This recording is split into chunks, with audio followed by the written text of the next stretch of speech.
Guests all the way from Sydney, Australia. The current world champions in this form of debating. This is Steve Hind here. This is Chris Rowe.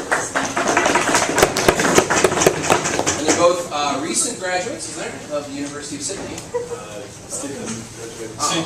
Soon to be alumnus of the University of Sydney. And they're here basically to answer your questions about BP or about debating, or about university life in Australia, or anything like that, to keep it, civil and semi-relevant to the discourse of a top-level university classroom, which is, of course, what we're doing. So, the mini Ivy St. John's. They've been graded on my questions. They are. So you guys can sit wherever you want and chill. Who wants to ask the first question? Corey? So what got you into debating? I started debating when I was at school, and I was maybe like 12 or 13 years old, and I just didn't really have much better to do on Friday nights, which is not like the most inspired reason.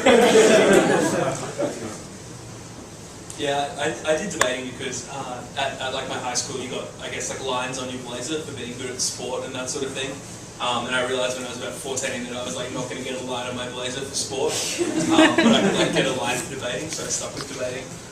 And kind of like, yeah, snowballed from there. So is it true, I want to ask a follow-up, is it true, I hear all these rumors about Australian debating. Is it true that Friday night debating in Australia is a huge deal? Like people turn up to watch it. It's like this big. It's like what I imagine. Like I grew up in Texas, and so I imagine it like high school football, Friday Night Lights kind of thing. And so this was sort of like Australia became my fantasy land once I heard that it was treated with the same reverence as Texas high school football. Like in Queensland where I went to school, it's like a little bit more the case. So for our like big Friday night high school debates, we get maybe 500 people, kind of like doing war cries and that sort of thing. 500 people. Yeah, we come like, for your practice debate. Well, no, for like a competitive debate against our school. Yeah. Oh, wow. So like a little bit like Friday Night Lights, but without the, like back injuries or like athletic people. Beautiful people. Yeah, in Sydney there's lots of Friday night debating on the school circuit, but like a big crowd would be like literally tens of people. It's not. Yeah, it's like Wait, there's you more mean people in the plural tens? Like there would be more than just tens? Yeah. Yeah. Well, you've got because we debate in a slightly different format at school, where we do 3-on-3, you generally would have at least 6 people's parents, an adjudicator, potentially some coaches, a chairperson. One or two people who've been like guilted into coming. What was your, respectively, your best and your worst debate, as you recall right now, that you've ever been? I remember doing a debate in my first year of university, and I think the topic was like that we were the opening government team. I think the topic was that African nations should nationalise their natural resources, and we had absolutely no idea what the debate was supposed to be about. And as we were kind of like walking to the prep room, we grabbed one of the older Sydney people and was like, "Hamish, what's this about?" And he was like, "It's about something Shell did in Nigeria with like mercenaries." And we were like, "Okay." And like went through this case about like why mercenaries and Shell were bad. And we had like half a speech into the first speech of the debate, and someone offered a point of information that was like, this was a problem 15 years ago, but it was like comprehensively solved by like X, Y, and Z treaty. And we were like, well. Yeah, it was a bit of a disaster. I can definitely probably recall the worst debate that Steve and I ever did, which would have been at a tournament called WUDC in the first edition of this tournament, where the topic was something along the lines of like, this house believes that civil disobedience is necessary to the functioning of democracy. We were the open opposition and were just awful. And I'm pretty sure it's on the University of Vermont online video. A website that haunts us all. And I think that I labelled the Australian Prime Minister a criminal. Steve kept saying, you can take your bat and ball and go home. I got offered a point of information, and my response was like a long pause, and then, that is a very good point, Julia, which is like not a very persuasive reply. How about best debates? Do you have memories of best debates, or is it just sort of every other debate then those? There's that one bad one, and the rest are great. Could be that one where you guys won the world championship. So, following up on what George said, everyone in here, the first thing we did was watch that debate Okay. to orient to the format. So, can you maybe give us a narrative of that, like from the decision of the semifinals? What was that like for you guys, going up into the round, being in the round, and then the wait afterwards? Because it was quite a long adjudication, maybe 2 It hours. was like 3 hours. 3 hour adjudication. I mean, I wasn't paying attention because I was drinking. Yeah. Right? This is being taped. I was drinking mineral water and eating a salad. So at the time, when you're drinking mineral water, the time kind of waits. So, yeah, 'cause it's so fizzy. Refreshing to slur it. And yeah, I was so refreshed, I lost track of time. So, can you give us the So narrative sort of of how after you the guys? semi-final, I guess like after the semi-final was over, we were pretty confident we'd gone through, and we maybe could talk more about that later. Then sort of waited for that decision, and that decision was like announced to the whole tournament, and then I think they sort of then, like this would have been maybe about lunchtime. In fact, no, the semi-final. We had the semi-final, and then there was like lunch, and I remember we were having lunch, and like some of our adjudicators from the semi-final Like came and sat at the same table. and we're like very pleasant and so forth. And it's often difficult to get a read on how people are reacting to if they know the result. Yeah. I think that only sort of enlarged our confidence, the fact that they were prepared to do that. Yeah, they keep the because they weren't the sort results of confidential in these big rounds. they weren't the sort of people that would be like real assholes and would sort of knock you out of the tournament and then felt it was appropriate to come and share a few jokes over lunch. You gonna finish that? So then we went back. Then we went back to the decision and found out that we had been put through to the grand final. I think after that, I went home and had a sleep. And Steve, I think you watched the Masters grand final. Judge, with us in the grand final. Yeah. That Masters Grand Final. Yes. Right. You Yeah. were the judge for that. Sorry? Oh, lucky you. Yeah. And then we would have been. Then I think we were sort of told to meet at like about 5 o'clock, where they would sort of talk us through something like procedures as to how it would work. And we were just sort of like sitting around in the foyer outside of the main hall where the debate would take place. I think I wandered off to find some mandarins. I was This just is like quite a detailed account. Well, fast forwarding to when is the class finished? No, whatever you want. I just think it's interesting to kind of, because it's a very small amount of people in the world who will reach the grand final at Worlds. So I guess like once the motion was released, we had kind of separate rooms to prepare in, and we just like got our room, stood at like a weird kind of Did he bring you any Mandarin? tabley thing. No, we I had didn't find mandarins. them. We kind of like got the motion and just started preparing. And one of the things that we did was like prepare some of the things that we wanted to ask as questions in the first half of the debate, and then separately kind of prepare what we wanted to use as our extension. So I guess usually what you do is just like prepare, I guess, an extension and then maybe ask points of information about that or about rebuttal. But because like there's like a lot of logistics in the final, we had about 25 minutes to prepare instead of 15. We used that extra time to like basically ask, like put together some questions that we could use to kind of keep the opening half of the debate off the topics that we wanted to talk about later on. And that kind of worked quite well because we asked a similar question twice in the opening half, and that acted as like a bit of a red herring that meant the opening opposition on our side like spent a fair bit of time on that material, and also that like the closing government had prepared a bit on that material, and that was like not where we were going to take the debate. It was quite strange though. I mean, I've been in the final in Thailand as well, and one of the things that marked both instances is that the prep conditions are not exactly ideal. So we were given a room that didn't have any chairs. It's just there was one cocktail table. As if we were like sharing some drinks. So we just like we were standing and prepping in this big cavernous room that had been a tab room. And similarly, like in Thailand, they just didn't have any prep rooms. So we were prepping in like a corridor with like rats running around.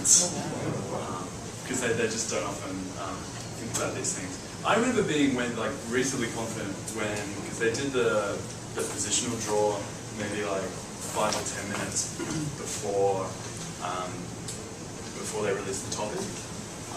And we had drawn, I think we'd drawn closing arc, or we did draw closing arc. And being pretty confident then, I think it puts you in the box seat in most instances. You get the last say. Yeah, you get the most time to think about. Well, I think it's the easiest position to win a debate from in this format. Also, if you draw a closing out position, it seems like the debate seriously wins. Yeah. Is that what We you're saying? also kind of, I think, were of the opinion that like Oxford were the team that we had to beat to win, and so to draw like directly across from them, but speaking after them was like kind of the perfect position.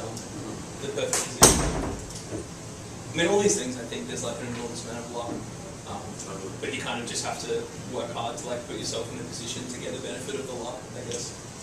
And so giving the speeches, when you're doing your speeches, same, different than other rounds? Did you have a moment where you're like, this is the world's final? I think that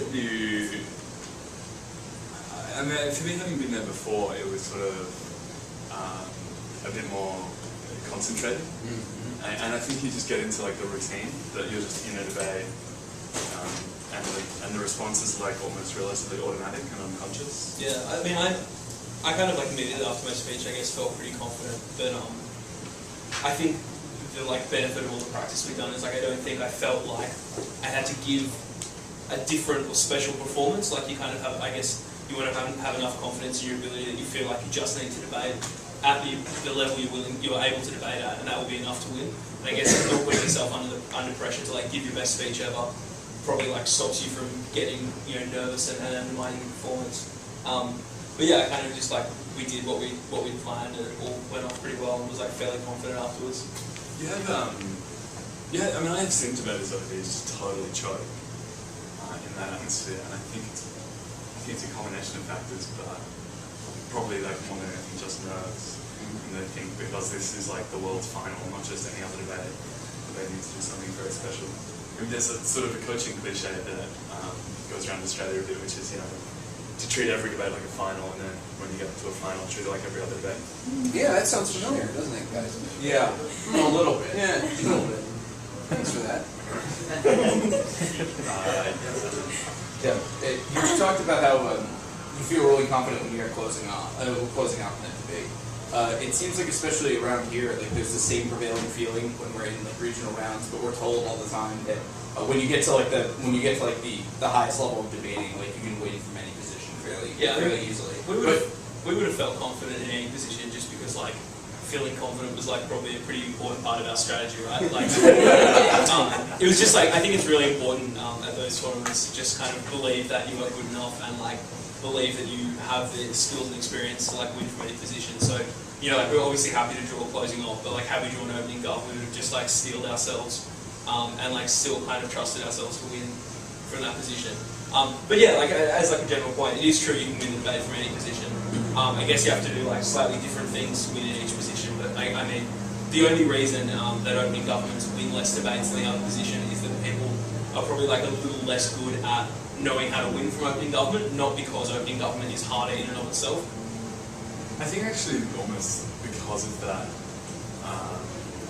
perceived difficulty with opening government, that like I wouldn't be surprised if in like the next few years there's a decision in the world which is perhaps a bit unexpected but results in an opening government win, because I think people will be like I think the adjudicators at that level are pretty aware of sort of the structural limitations of the format in terms of capacity to respond to speeches, that they would be prepared to award a win to an opening government, even if at the end of the debate perhaps their arguments had been at least moderately disproved. So let me ask a follow-up on that. In this region, BP is pretty new. This is one of the few classes taught in the Northeast on PhD format.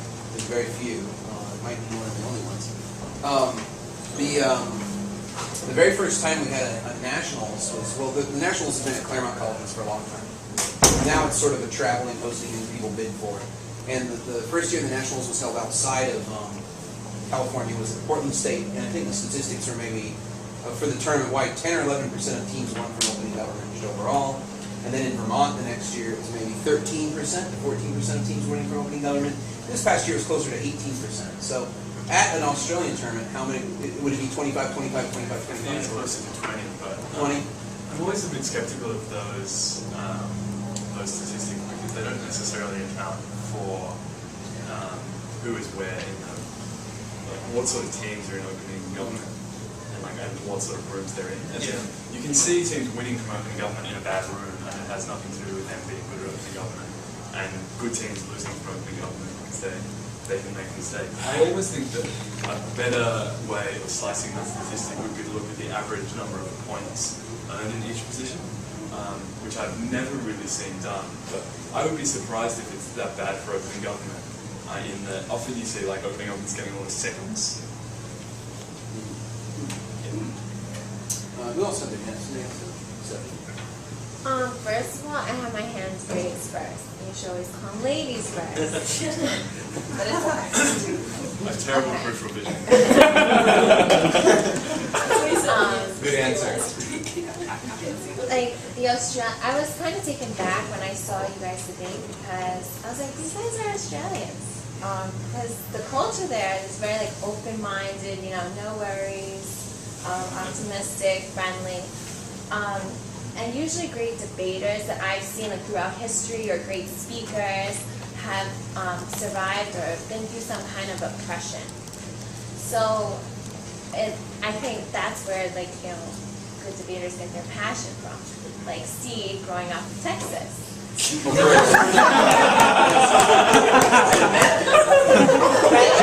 impressed a white guy growing up in Texas.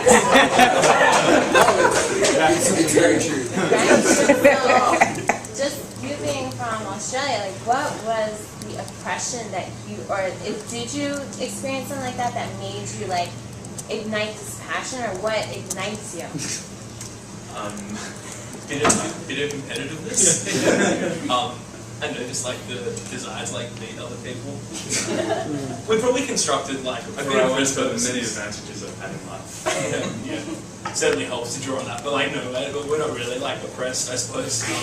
I mean, that kind of gets at, I guess, one of the things that separates like debating from say actual public speech. In that, as much as it involves people giving speeches that are very passionate, it is like ultimately, I guess, a bit of an artificial competitive activity, which doesn't undermine its ability to be challenging and thought-provoking. But I mean, it probably doesn't require like the same level of like commitment and feeling that kind of say political speech does.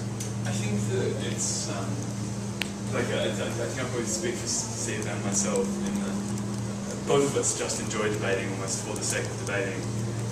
And even though I think we both have like some instrumental sense in which how we can like use what we've learned in debating in later life for good, we've just primarily enjoyed debating on its own terms for sort of the love of the game, enjoyed the people we've met, the places we've travelled to, that kind of thing. Has debate changed the way you kind of see the world and see the issues that you see on the whole? Because like I know that when some people start debating, they come up with like certain ideologies or like just certain beliefs about the way things are run, and then at the end of it, I've seen like two outcomes. Either they get like reinforced, which is interesting, or they get completely eroded, and they kind of just are like, oh well, it depends at the end of it. Yeah, I mean it's difficult for me to have like a sort of a before and after moment because I started debating when I was so young. Okay. But like, I think I probably would have grown out of my 12-year-old beliefs in the world, whether or not I did debating or not. I think that it probably, like in debating's favour, I think it probably gives you like a healthy skepticism for particular types of arguments in political discourse, and gives you, I think, a sense of the kind of the dangers of the extremes, the sort of I think it leads to sort of like a very situational political ideology where you sort of just look at every issue on its own terms without having sort of like a predefined ideology which would determine the answers. I think you'd be more inclined to like listen to the arguments on either side before you work out what your stance on any issue is. That's it. I actually think that there's like very real political limitations to the debating paradigm in that, like for one, like arguments about cost have a real resonance in the real world and are probably like the primary driver of whether or not a policy is pursued, but have almost no relevance in the debate world. Similarly, I find some of the ways in which debating can talk about war and talk about like invading other countries to be like a bit unacceptably glib in terms of there's I think a real utilitarianism that underlines sort of like the debating worldview on those kind of issues that is like a little bit unsettling at times. So people will be like, you know, there are people dying in this country, we will like sacrifice our troops to save them. We think it's like our moral responsibility to do that. And there's a sort of a lightness with which people, I think, transact like the sacrifice of human life, which is a little bit unsettling. So whilst like debating, I think it has been useful for shaping my political outlook. Like the limitations of it are also pretty significant. Yeah, I think you find as a general rule debaters are like a lot less ideologically extreme over time. Maybe people who like come already fairly like moderate might say so. I mean, I probably haven't experienced people who have their beliefs confirmed so much as you have people whose beliefs are challenged. I think like most debaters at Sydney kind of either come at it from being like quite conservative or quite liberal and end up like all, you know, agreeing plus or minus a very small amount. Although like I guess all agreeing around like a fairly liberal starting point, and that's just because I guess like one of the things about debating is you see arguments for both sides presented quite well, but you also see like a lot of evidence and like different perspectives and different ideas. It also, I guess, like, as Chris said, I think one of the main things debating gives you is a real distaste for intellectual dishonesty. Like I find one of the things that annoys me most about politicians, even politicians who I might agree with, is like when they are disingenuous or kind of distort the facts or make arguments that don't really make sense. And I think probably debaters put a bit of a higher premium on that over the top of, say, hearing things that they might want to hear. Yeah, I mean, to give you sort of like a personal example,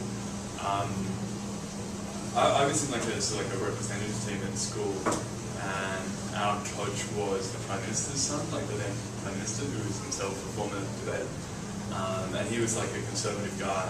Like good friend of Judith Bush's. Yeah. And in fact, this coach actually came over to work on the George Bush re-election campaign. And in about like 2001, there was a big ship of Afghan asylum seekers that got picked up by like a commercial shipping vessel called the Tampa, which was seeking to, and then this Norwegian vessel sought to land on Australian waters so that these people could claim asylum because their ship had collapsed in the middle of the Indian Ocean. And obviously like the ship captain was, rather than letting them drown, picked them up and then needed somewhere for them to go, and Australia was the nearest port of call. And the Australian government turned the ship around, like it physically boarded the ship. Marines on the ship. Yeah, and then sailed it out of Australian waters and refused to process the asylum seekers, and it triggered this big debate in Australia about border protection and how we would process asylum seekers. And Australians, I think, have a great fear of asylum seekers, and it's been a resonant political issue for like the last decade in Australia. And at the time, I was like I'm a pretty progressive person. At the time, I was, I think, really shocked and by the government's treatment of this vessel, and thought it was totally scandalous. But a significant, when I was then like a year later selected in this representative team, a significant portion of our training was literally just arguing with our coach about border protection, where we were all outraged about it, and he was sort of presenting like a reasoned defense of the policy. And it really served, I guess, to kind of temper my outrage to hear that even though I like probably would still disagree with the final decision that his father would have made or his father's government would have made, but like, it gave me a very real recognition that there were at least like some noble impulses behind that decision, and at least like a plausible rationale and a humane rationale for why they were doing that, even if I disagree with that. And I think that to that extent, like I think debating gives you an appreciation for like a certain form of political argument, that you recognise like the integrity behind someone who makes, like is prepared to make a reasoned argument, even if it is on the basis of their values. And you, I think, as a debater, are less inclined to sort of like disparage them personally or discredit them because it doesn't fit with your worldview, which I think is like a healthy thing for politics. I think we had a question. Yeah, sorry. Oh yeah, Steve mentioned that one of you were like a top high school debater. Could you just talk more about like the format and how you get to be, or I guess like how you proceed in like tournaments? Yeah, just to clear it. So one of the assignments they have to do is they have to do presentations on different formats. And so one of the groups is doing World Schools. Okay. So if you can go through how World Schools works, that would be. Yeah, I mean, without sort of blowing on my trumpet too much, but Steve and I were actually both in the Australian schools team, albeit at different years. Yeah. It was like 2 years apart. And one World Schools. The way in which it works in Australia is you have like provincial teams based on your state who compete at the national championships. So Steve is from Queensland, which is in the far north of Australia, and I'm from New South Wales, where Sydney is.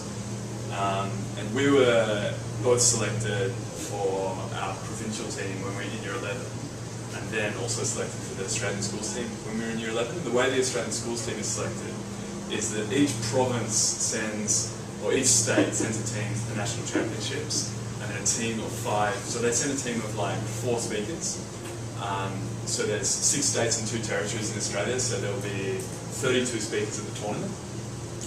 And then from those 32 speakers, an adjudicator from each state meets to then select the Australian schools team, who then goes to compete at the World Schools Championships.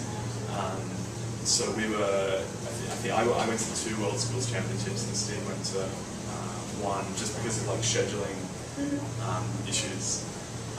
Historically, Australia has done very well at World Schools, and a part of that is because well, there's like, I guess like two big drivers of that. The first is that Australians invented World Schools, so that format is the Australian schools format.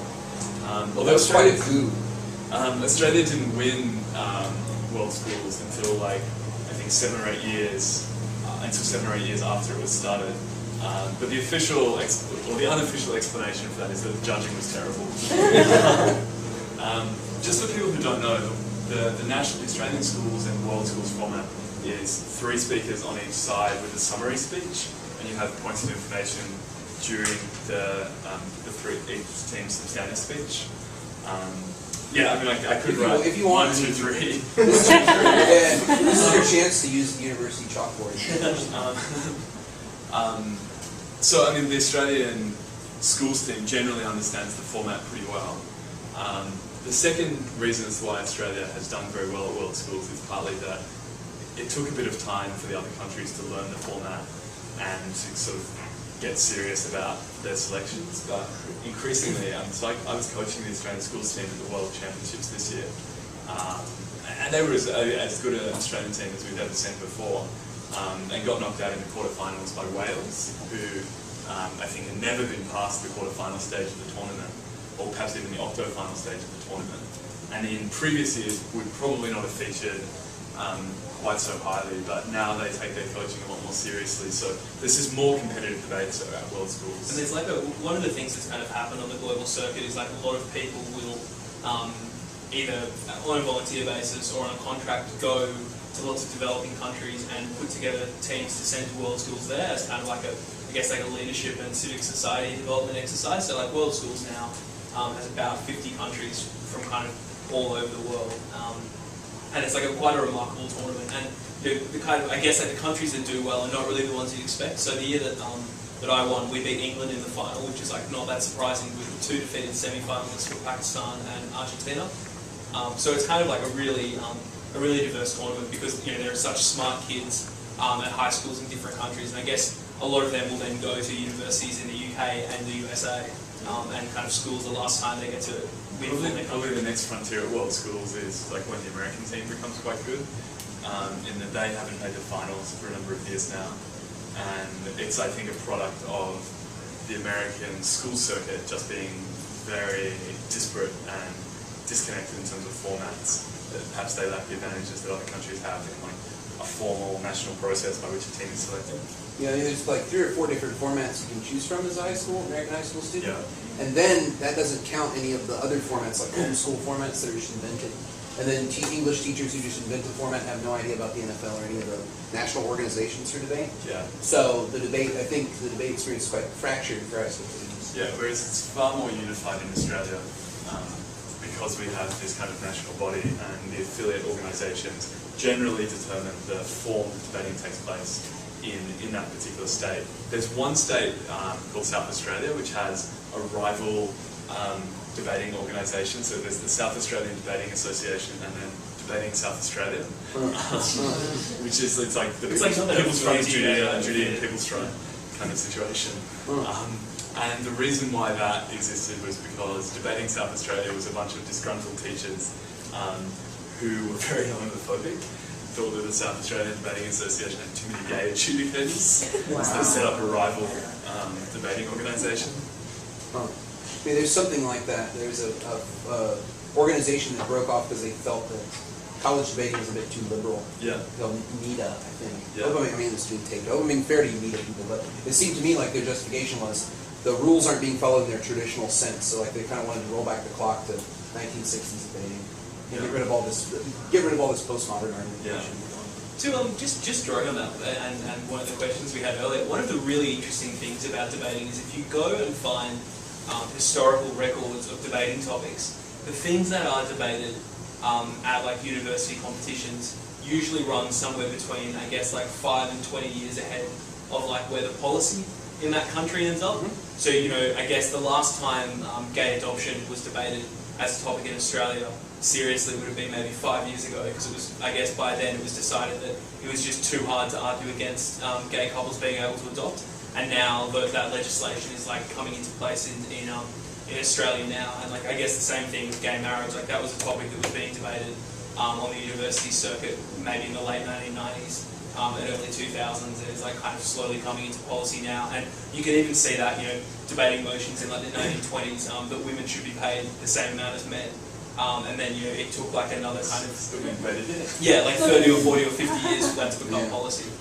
It's really fascinating. It is funny though to sort of look at like a debating book from the mid 20th century and see some of the things I mean, as much as they were ahead of the times, they were also debating things like this house regrets the mechanization of agriculture, or like this house would partition India. We've had a couple of controversies about topics as far as the politics of the country go. One of them is happening right now. It started on Monday. And it's really blowing up. But the older one is the one that we're going to read the article about in a couple of weeks, called the Art Lost Convictions essay by Green and Higgs. About the 1954 national topic was something like the United States government should recognize the government of China. And about half the debate coaches in the United States at the college level said, we're not going to participate in a topic that forces our students to argue something wrong. Like we shouldn't recognize a communist government. That shouldn't happen. And so there was a huge debate, and they kind of splintered off from it was only NDT in those days. That was all there was. But NDT had 700-something, 800 universities participating, and junior colleges, and all this. And so they kind of split off and formed temporary organizations to debate alternative topics at the time. And that was sort of a marker in the history of American debate of the difference between the old school coaches from the early part of the 20th century who thought your job as a debate coach is to help make your personal convictions better. So I don't care what you believe. I would just help you make those beliefs more persuasive. Versus the modern debate coach who believes that there are two sides to every issue and you should do switch side debating. So you should be assigned a side and then be given the topic, which was sort of an innovation in the 1950s in this country. Previously it was like, here's the question, how do you feel about that? Oh, I'm in favor of it. Okay, well then you're an affirmative debater this year. And then I'll just help you make that better. And so it was done by the student's conviction rather than the coach's idea to help people become better democratic thinkers. So on Monday, the National Forensic League, which is the big high school organization, announced their topic for November for a public form of debate called public forum debating, which is the most popular high school format right now. It's really blowing up. And their topic is that a Islamic community center should be built at ground zero. And the outcry from the high school teachers was so venomous and vitriolic that the National Forensic League, for the first time in its history, changed the topic. Like 48 hours after, I can't imagine what their inbox looked like. But 48 hours after the announcement, they pulled it back. And now they're having a topic about what the decision process should be for public forum debates. So they went meta. Yeah. So now the November topic is the community standards should inform the public forum debate topic or something like this. But there's still a lot of people on both sides who are very upset about the decision of the NFL to change this topic based on what they feel is like Islamophobia or hate mongering, and then a bunch of teachers from very rural areas who are like, my students are not going to be able to participate, their parents are not going to let them participate in tournaments if this is our topic, and they find out they're going to have to debate in favor of this community center. But that kind of thing, I think, really is testament to the power of debate. That like people are so afraid of having their kids debate on sides that they might not agree with, because they're kind of like afraid of what it might do to them to actually have to think about both sides. And the high school competitions in Australia are a little bit hamstrung by a lot of the Catholic schools refusing to participate if there are topics on, say, embryonic stem cell research or euthanasia or contraception. And the result is kind of the same. It's, you kind of hope that a place or places that have like strong convictions believe that the convictions are sufficiently strong to withstand scrutiny. But you know, I guess it's a shame when people don't feel that. I mean, it's tough because it's not that the teachers are these raging conservative ideologues in the classroom.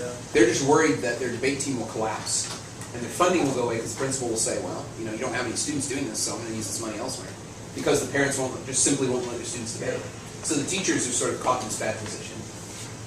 And the NFL is trying to explain that to everyone. But then on the university side, all the liberal professors are like, how dare you, concede to these ridiculous ideologues? And they're like, well, then we're in a tight position. So, I mean, there is an actual two sides to this debate. There might be some topics as well where, like, I mean, I think that might be justified in that the sort of paradigm by which you might ordinarily decide whether or not like a debating argument is correct or which side wins the debate, where instead of say like balancing out the arguments, like tallying up the number of arguments they make and how well they respond, and then like evaluating the quality of those arguments, it sort of can break down a little bit. And I think debates about abortion in particular or euthanasia can just turn on a very innate and almost like irrational, according to debating terms, conception of what is life that is very difficult and uncomfortable for some people to adjudicate in debating. And so I have some sympathy for there being some debates which perhaps don't happen all that much for that reason. You've probably touched on this already a little bit in some of your other answers, but if there was, to ask you the one thing question, similar to the one you asked me yesterday, is there one thing about like the world, like this format of debate, or like the debate community in general for worlds that you would just want to get rid of that frustrates you? You can't say Oxford A. Not people. Not people. One thing that I would change about the format, I would make speeches 8 minutes and mandate a second point of information to be taken. And there's, I think, a tendency for, even in the time I've been debating, teams have just stopped taking 2 points of information. And I think that it means that the format is less dynamic than it otherwise might be. And given that speakers often tend to speak for more than 7 minutes anyway, and just rely on errant timing on the part of the chair, it seems much fairer if you mandated some requirement that a team take a point of information from each of the opposing teams opposite them to give them a full opportunity to respond to what they're saying at any moment in the debate. But I think that would make it a competitively fairer format of debate than it is now, which I think is a good thing. I think that obviously your learning experience as far as debate goes has been cumulative, and that it's been a Should we just speak up? Oh, I'm sorry. I think that your learning experience as far as debate goes has been cumulative, and that it's been a compilation of like many years of training and lots of teachers and stuff. But is there like a particular workshop, a particular tournament, a particular debating experience that really changed the way you thought about debate, or like taught you something different that you didn't know about before, or something? Well, I think for me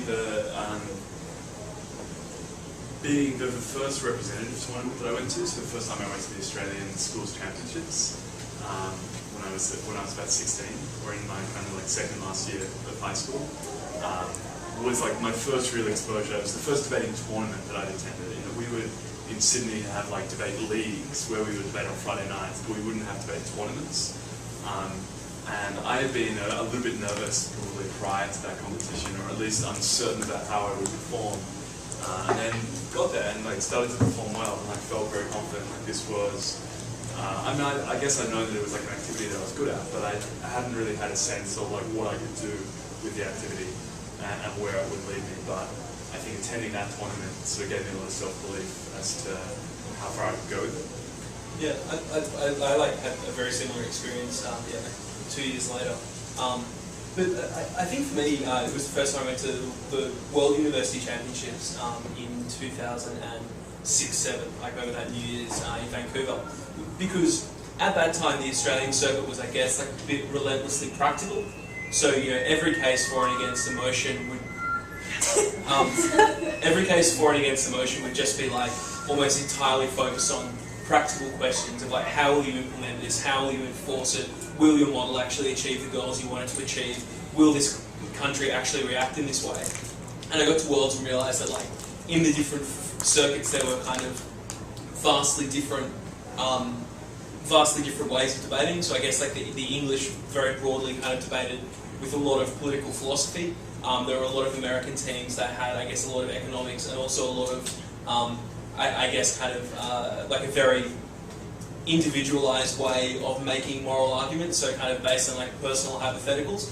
And that really opened my mind to the fact that debating is like at its core fundamentally about being persuasive, and that there is an almost endless number of ways in which you can be persuasive. And there's kind of, you know, I guess like best practice, and you kind of see probably the best teams in the world, regardless of where they're from, debate in a relatively similar style in terms of the arguments they make. But certainly it was fascinating to see the way that teams from different regions could approach a topic in like a completely different way and have completely different arguments that like you would have never heard, but like still do very well.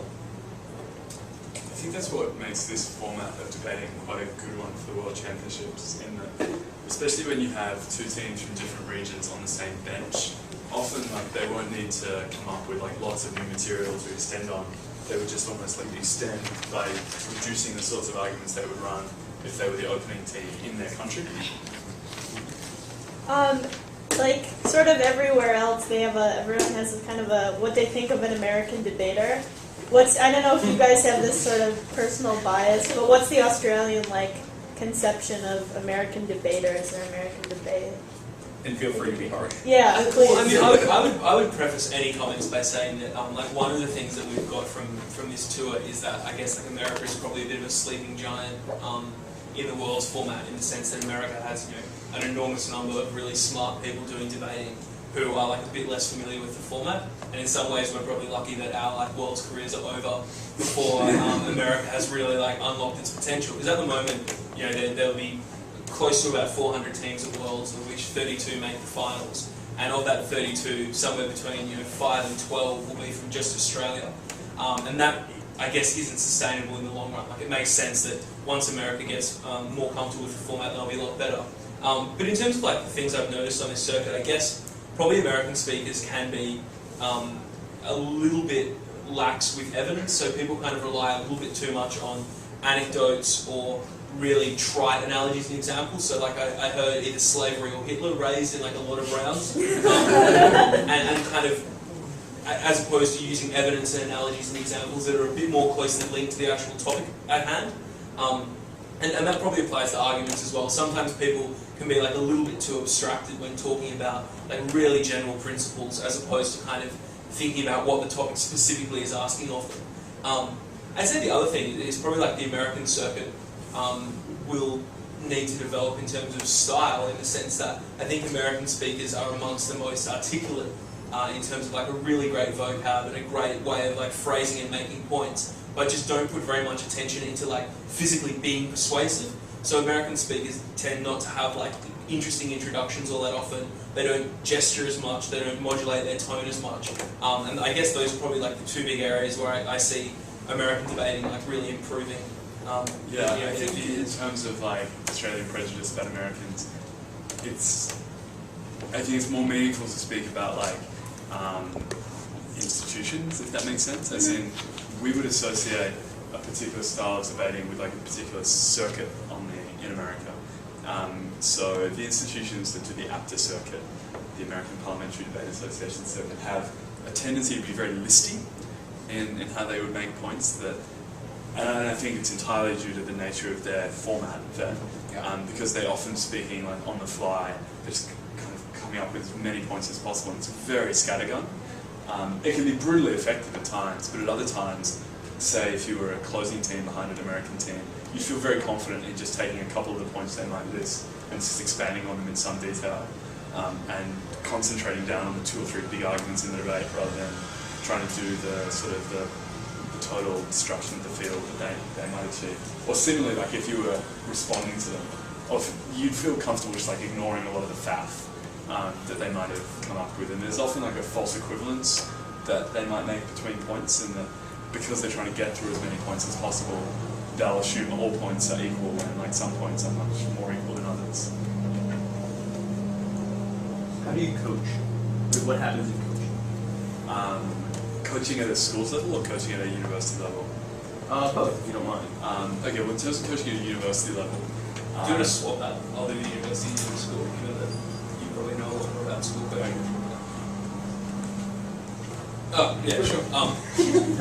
Yeah, sorry, I said that just because I had what I guess was like ultimately the misfortune of like running the Sydney program last year. I say misfortune just because it like turned out to be like a whole heap of like mind-numbing administrative work. Which I still I totally can't understand. complain that much. Yeah. So at university, like I think one of the things that is a little strange to American debaters when we tell them is like Sydney's program is like pretty ad hoc. So we don't have like offices or a building or anything like that. We just That kind of sounds like, familiar too. yeah, like beg, borrow, and steal from the university. I'm just copying Sydney. I don't have a lack of things. I'm just copying. That's what it is. World's best practice. Yeah, absolutely. Basically, we just like meet once a week to do social debates. We have training tournaments maybe 3 times in a semester. And we do a bit to help novices. Like we try and get older people to adjudicate and give feedback. We try and run like seminars, but it's all relatively ad hoc. So I guess we provide enough that if someone is really keen and has like a bit of talent and is willing to stick with it, they'll get pretty good at debating. But certainly I don't think we have like enough or formalized enough coaching. And a big part of that reason is something that also makes Sydney good, which is that most Sydney speakers probably think they're a little bit better than they are. The result being that like they're all very confident, they don't get overawed, but it also means that maybe like a plucky second year student isn't that interested in being told what they did wrong by one of their peers or even someone older than them, and kind of as a result, like having like a formalized coaching system, maybe where you like have an older student sit down and get people to do drills just wouldn't happen. It kind of like wouldn't be within the vibe of the way things work. And I mean, I think that's less than ideal because other institutions in Australia do a much better job with taking people who've like never really done debating and making them work really good, whereas Sydney tends to get a lot of people who debated for New South Wales and Australia at school come to Sydney and kind of join the program at like an already fairly advanced level. It's funny, I'm sorry to interrupt, but it's funny because that's sort of the model of most NDT programs in the United States would be that you don't invite anyone new. You just find the people who have high school experience and bring them on the team through an audition process, or someone who's done it before, and then you bring them, and they just sort of help them get a little bit better. And that's the traditional US NDT policy debate model. Yeah, we have like open entrance, like anyone can come and be involved, but you have to trial to go to tournaments. So unless you kind of reach a certain standard, there's like a limit to how much you can actually represent the university as opposed to just like getting involved.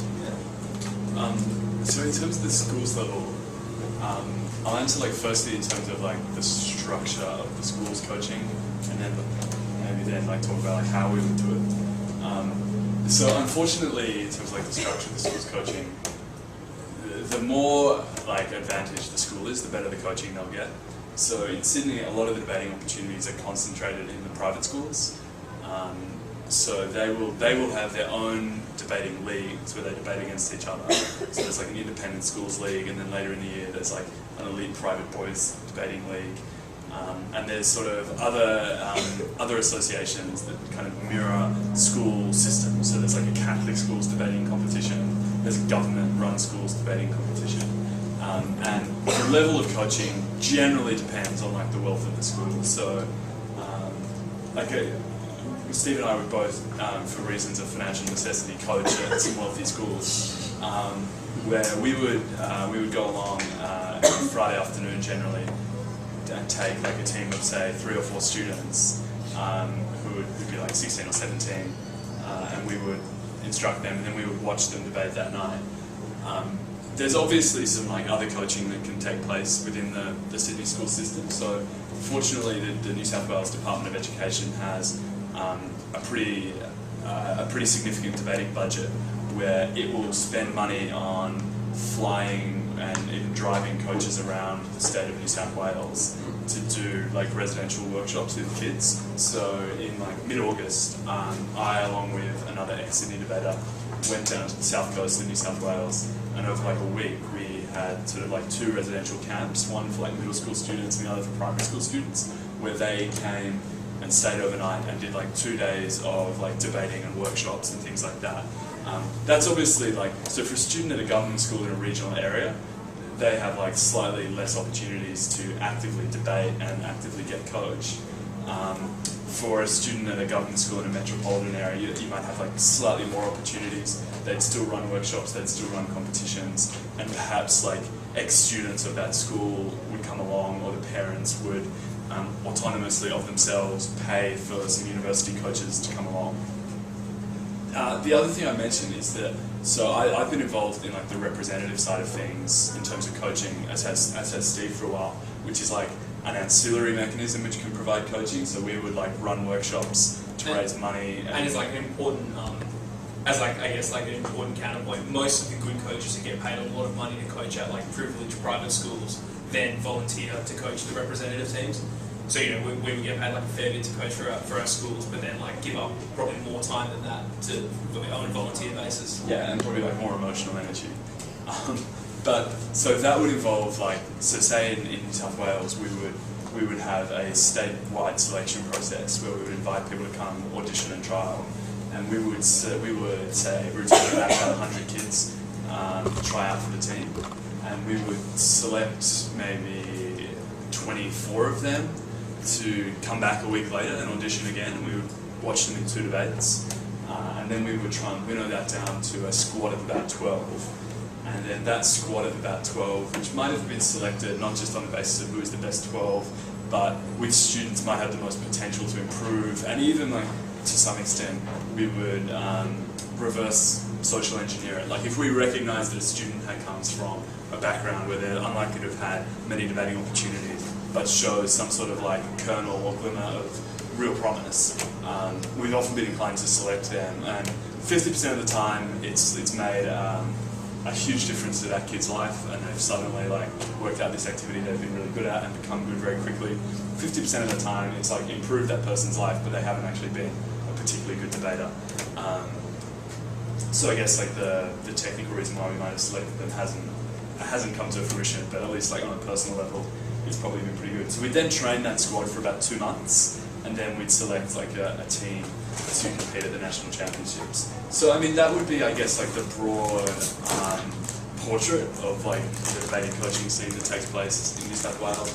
There has been a recent phenomenon of some students trying to get like private individual coaching, which I think should be creepy. Like a tutor? Yeah, like a tutor, or a tutor. In terms of the form of how we would coach, I suppose it's a combination of like observation and instruction. That I tend to think that like the best way of coaching is just like to watch kids debate and then chat to them about it and provide like very proactive strategies as to how they would go about giving their speech a different way or constructing their case a different way. In terms of the instruction side of it, Because most of the debating that would be done on the Sydney school circuit is impromptu debating, so limited amount of time to prepare a topic. So traditionally you get an hour to prepare the motion, and your team sits down for an hour. So there's almost no prepared motions left on the Sydney circuit. So it's, like, in terms of the instruction that you might provide, it's going to be strategies through which to approach a particular motion, through which to approach a particular case, which is a good thing to inculcate in students very early on. Often you might have a topic area that would have been specified, so it might be something along the lines of like international affairs or Australian foreign policy.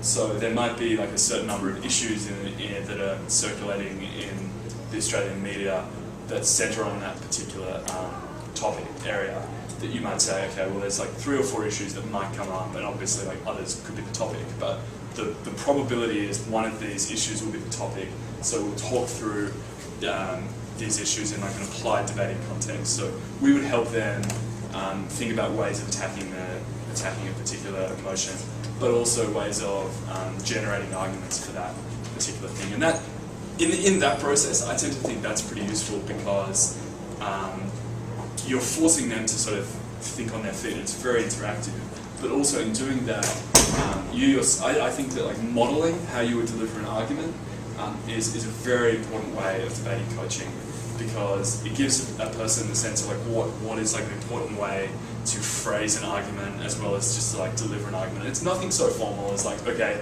now I'll deliver the argument, but it might be, okay, is one way of looking at it this, and maybe trying to make the point this way.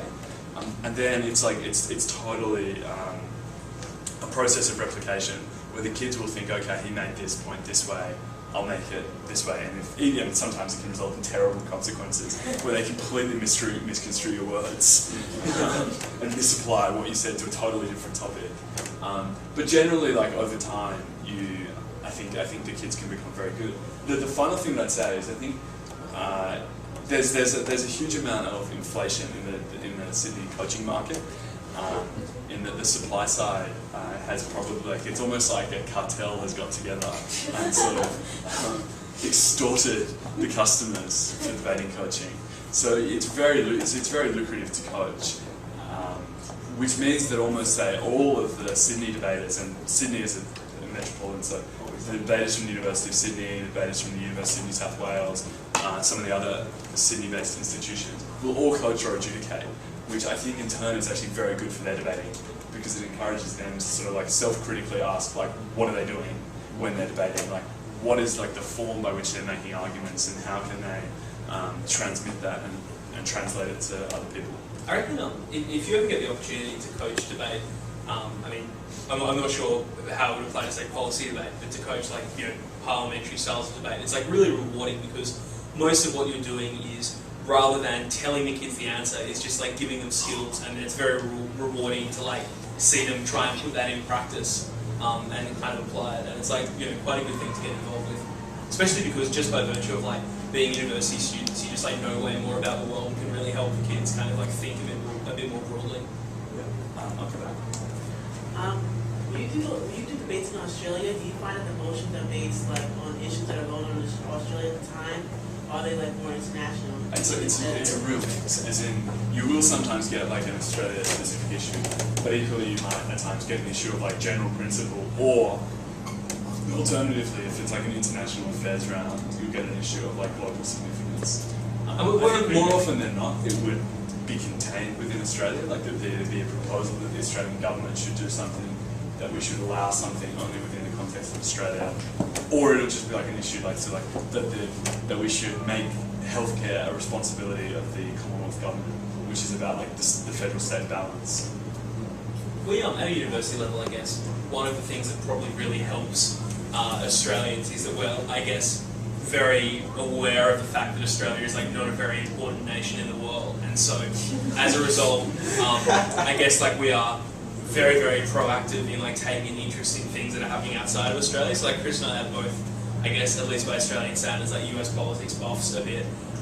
But certainly like Australian teams do well at Worlds because they will know usually more about Asia than any of the other teams at the tournament, and you know a lot about the US, know a lot about Europe and Africa.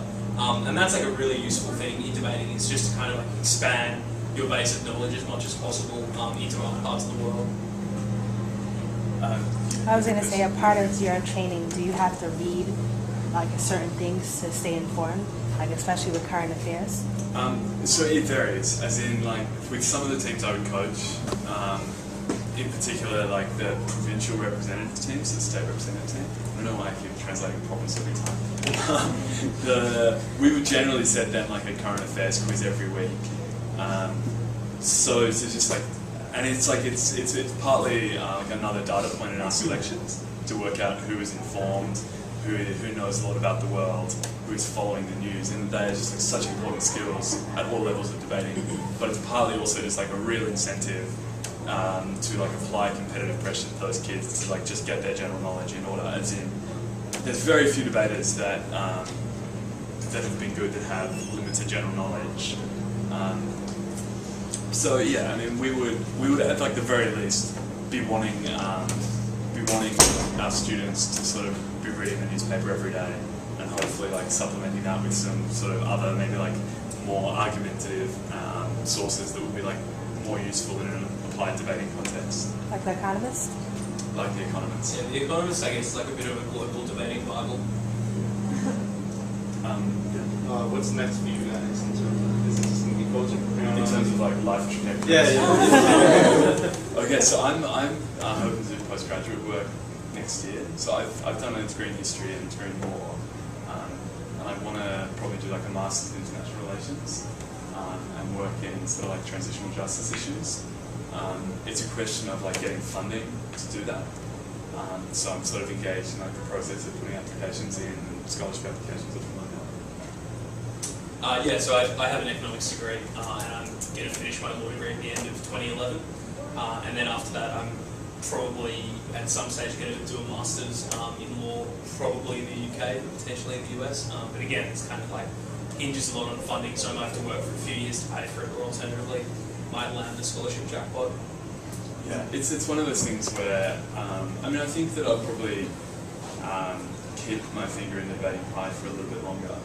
And then I'd like to stay coach of the Australian schools team, and so I'll probably coach them to the World Schools Championships next year, and probably the year after that, because it's for scheduling reasons they're only 6 months apart, so I'd take the same team to that. I think after that I'll probably take a step back and just like focus on doing other stuff, but be partial to sort of every now and again coming along to judge. I think any kind of like formal competitive debating on my part is probably a bit in the past. In that I sort of so at the World Championships they have a rule where you can only compete at 4 tournaments, both of which Steve and I have done.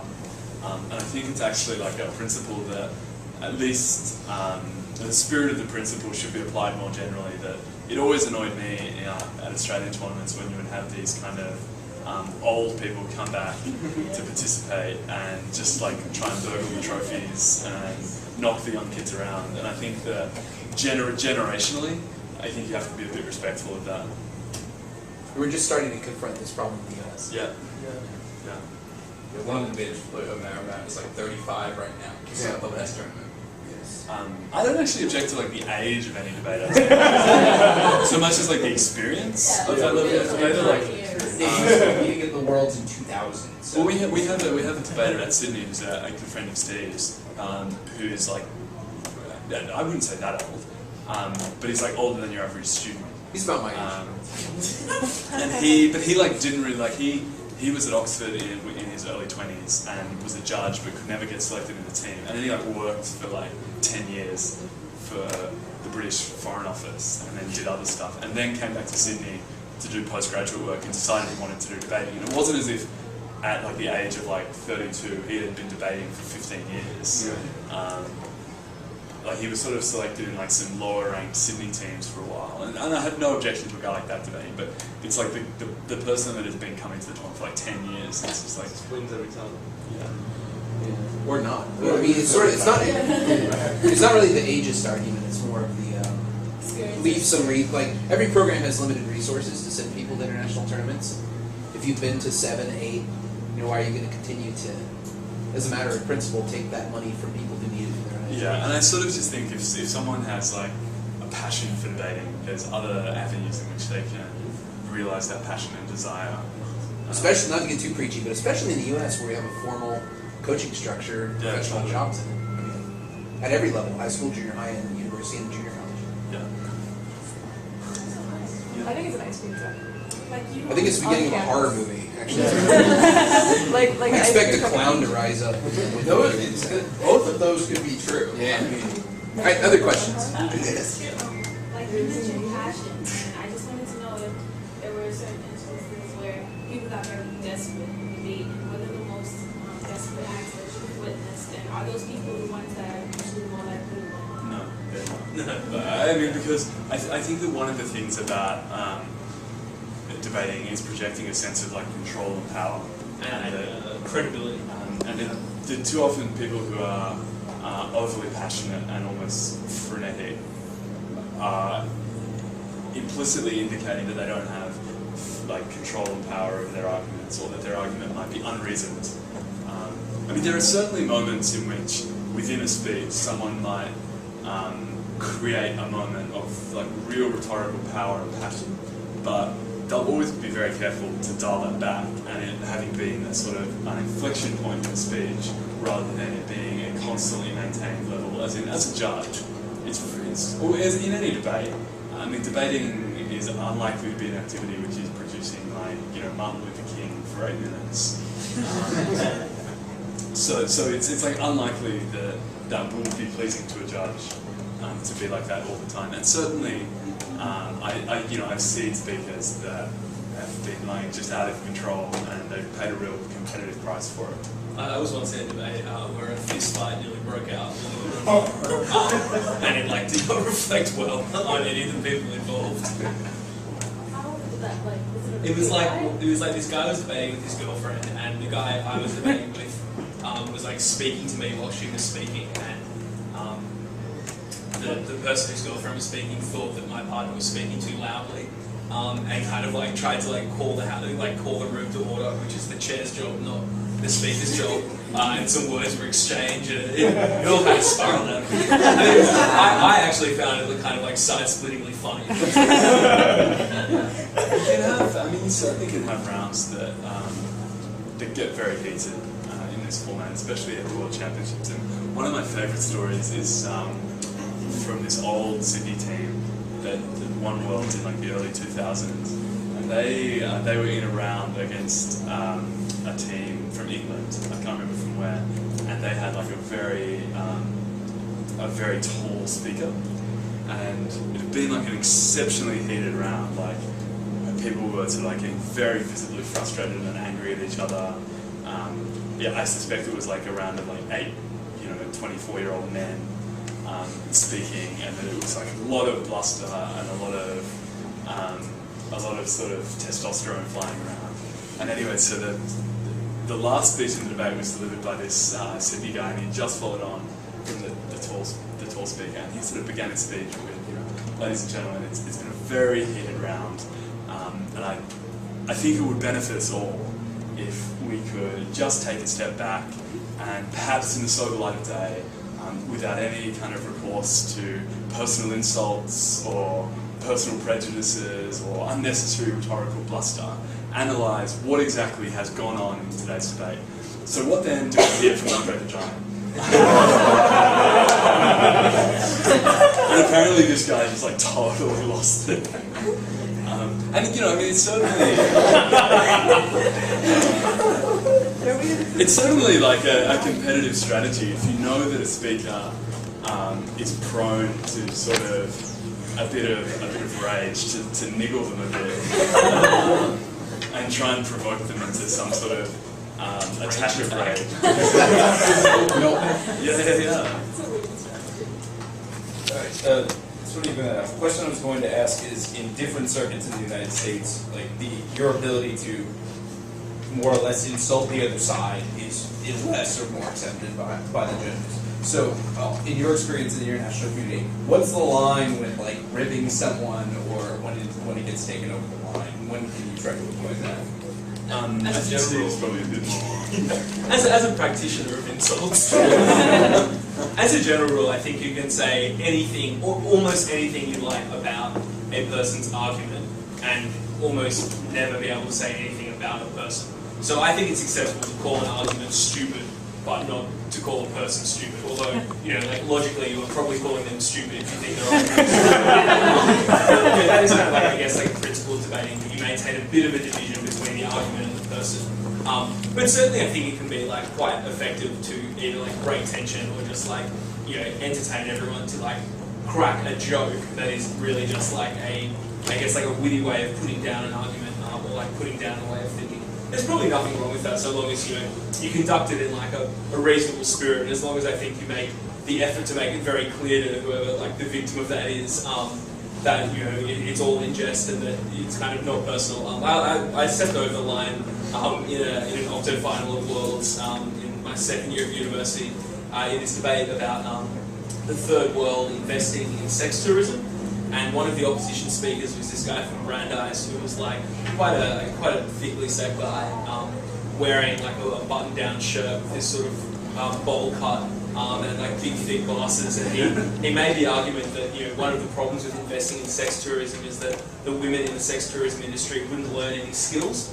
And that there was no skill involved in sex. And so I kind of said, well, the speaker for the opposition, made the argument that there was no skill involved in sex, which probably reflects much more on him than on sex tourism. and I thought at the time that was really funny.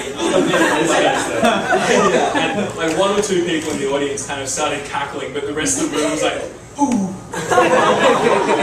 There was another debate where I made like, just trying to illustrate an argument, made like a quite unfair joke about a person in the Sydney Society, and at least like one of the people judging the round just like put down their pen and stopped listening to my speech. And although we managed to win the final, it was like in spite of her. So I mean, certainly, bringing a person in personally is probably like not a great idea. I probably haven't crossed the line quite as many times as Steve.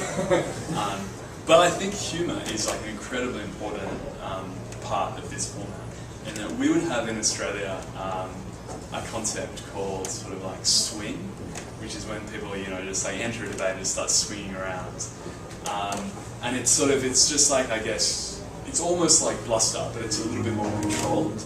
And I think in this particular, maybe. Yeah, I think in this particular format, because control and being sort of at least like impressionistically like you're the best team in the room and the best team in the round, that it can make sense to on occasion bring like an outward self-confidence to your speaking, which no matter what you're saying will impressionistically make what you're saying more persuasive. So even say Steve has what I like to call like this kind of like methodological tithe, which was when he was speaking, often a significant sort of like 10 or 15% of his speech would often be devoted to sort of some sort of like meta commentary on the tactical decisions the other team had made, which was often like very amusing, and it's actually like probably pretty effective. Like if he came out and said like, and when they finally developed this point late, or similarly like in an octo final of Worlds this year, the opening government had been pretty terrible. We were closing opposition. The opening government, the topic was like that this house believes that the West should recognise the Dalai Lama as a head of state, or something like that. Yeah.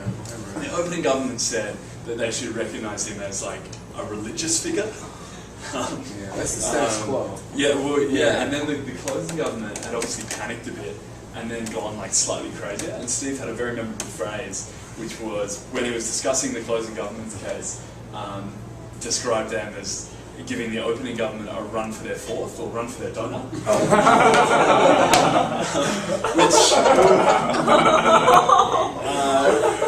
Which would be sort of like a classic example of a bit of swing, where you just sort of like asserted yourself in the debate. And I think in that instance, like if you're the closing government, you're probably a little bit offended. But everyone else in the room is fine with it, and no one in this format should take themselves like too seriously. But it's like it's an effective tactic. And the other thing is that like debating is just more fun if at rare moments people are prepared to make a joke. Humor is a very effective tactical debating weapon, but it also is just like, I think, makes debating more enjoyable if, along with kind of moments of rhetorical vigor and passion, people are prepared to craft a funny introduction or something. Yeah, and humour, I think, can just be like a really great way of winning the crowd and like winning the debate by doing that. There was around the first year I was at like the National School Championships where we, I guess, were kind of like a bit of an underdog team and needed to beat New South Wales, who were the favourites, in order to make the finals. And the topic was that Australia should resist the US cultural invasion. And we were the negative, and we just had no idea what to say. Like, we were like, what on earth does this mean? Like, it was kind of a topic that we... it was like a topic we'd never seen before, and so pretty much all we prepared was just like a series of jokes about how like America had like better crappy B-grade television. So I had like an argument in my speech about why the OC was a much better show than Home and Away, which is like a big Australian soap opera. But like in so doing, and by kind of treating the debate with like a fair bit of levity, we got the crowd on our side and like kind of won a very close debate. I guess like against the odds. And the thing to take from that was like, it was kind of lucky we didn't panic and write down nothing, and we just kind of appealed to humour and through that like found arguments. I think the humour is like especially important in finals rounds. No, I was just going to say that's it. Because the other day we were talking about how do you figure out what to say if you can't really say anything at all. So that's a good example. I think. Yeah. But I think unfortunately, we're out of time. But join us next week when the top debaters from Austria will be there. I feel like I'm on a TV show. That's all. So see you guys Monday, and I'll have the rubric for you, and then we'll have our first round. Let's thank them for their.